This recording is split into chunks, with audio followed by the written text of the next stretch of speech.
Today's episode is brought to you by SUMS, SUMS, Synchronistic Unusual Moments. You're here for a reason. Your job is to find out why.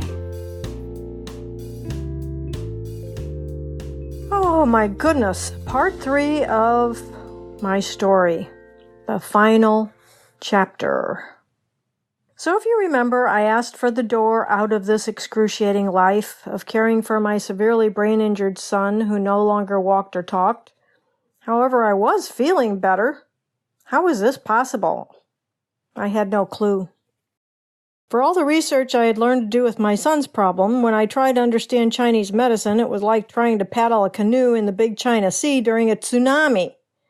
I really didn't have the strength nor the intelligence. I would have to trust him. And I did, until he passed 6 years later. What am I gonna do now? I said to myself. Well, I gave myself 3 months with 2 other Chinese physicians in my area. Didn't feel any better. I had stomach pains a lot, and I had diarrhea a lot.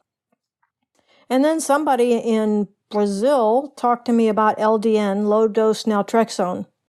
I did my research and gave it a shot. I have lots of docs who follow me, and they're very kind to me, and I just call up one and say, will you give me some LDN? They go, okay. So it made me feel fantastic within 2 weeks, and it kept me going for another 3 years. Now my blood numbers are normal. I've found that gut issues really started this whole fiasco. So I had to do much research to find out what I could and couldn't eat. Trust me when I say I was sad to see many things go out of my diet forever. Gluten, sugar, dairy, and eggs. But I could have meat, beef, basically, and veggies and berries. So given all of that, everything settled down. And as long as I stay on this plan, things work out very nicely. If I jump off into chips and other no nutritional value whatsoever food, then my numbers go down. My son now lives in a group home, and we see him several times a week, and he continues to go to his therapies. He still doesn't walk or talk, but we can communicate with him. He spells out like the guy in the book called The Diving Bell and the Butterfly. That works out well. And early on, probably 3 months into this journey, I talked to God and I said, yes, I want to stay on this earth. I don't want to leave. Please help me do that.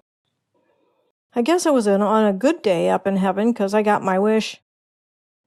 There's a reason that there's a door on the front of my book, the one that's called Beyond Terminal. It's because once you're ready to let go of everything, sometimes, you begin to see all of the things of beauty and truth, and then you can learn about yourself more and more. And with that knowledge, you can help others learn about themselves. Well, that's how it worked out for me, anyhow. And I'm 9 years post-prognosis of 6 months till death. I feel that there are, and it has been proven to me that there are, many who have gone through the same thing in one way or another.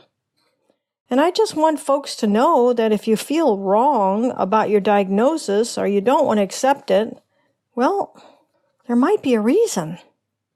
And there might be other options. Kelly Turner, MD, has a whole website of over 1,000 people who write about how they've stayed alive despite their diagnosis and prognosis. And people like Chris Wark, W-A-R-K, and Terry Walls, MD, W-A-H-L-S, have walked away from dire straits and are just a few who talk about it, write about it. There are many of us who just go back to work.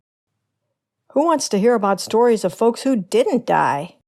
I don't know. Where do you go with that?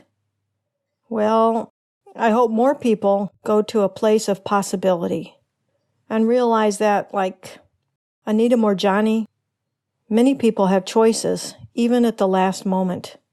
And who are we to say it cannot happen to anyone else? I feel each of us has a path that is different in many ways than any other. But we can read and listen and imagine and then seek our own answers and solutions with helpers. Because if there are others doing this, then all things are possible. And our beliefs might just be more than 50% of the healing we are looking for. I'll be bringing you monologues of thoughts and ideas on Mondays and Fridays, and interviews on Wednesdays from others who have walked this very interesting path. I hope you enjoy them. I trust you will be bolstered by them. It is my service to bring all of this forward into your hearts and minds. I am Gristl, Gristl, a gifted reviver in service to life. One breath, one step. We'll talk next time. How do you reach us? How do you leave messages for us? Come on Facebook or come to our website, revivor.net, and subscribe for our newsletters, etc., whenever you want. This website is built just for giving information about healing for you.